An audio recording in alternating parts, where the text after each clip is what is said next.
Şu anda Afrika'da Somali'deyiz.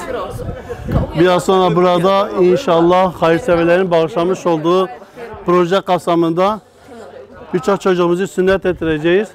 Allah-u Teala bu hayırda emeği geçen, hayırda bulunan tüm kardeşlerimizden razı olsun. İnşallah böyle hayırlı bir şey için Allah-u Teala kendilerini de mükafatlandıracaktır. Elbiselerini giydirdi çocuklarımızın. Güzel güzel beyaz çiçek gibi oldular maşallah. İçleri de temiz çiçek gibi, dışarı da çiçek gibi. İnşallah biraz sonra ilk sünnetlerini olacaklar. İslam'ın, Müslümanların bir neferi olacaklar. Allah hayır sahiplerinin hayrını kabul etsin. Çocuklarımızın inşallah şimdi burada sünnetini gerçekleştiriyoruz. Tek tek bu şekil operasyon hepsinin sünneti gerçekleştirilecektir. Allah hayır sahiplerinin hayrını kabul etsin. Allah razı olsun.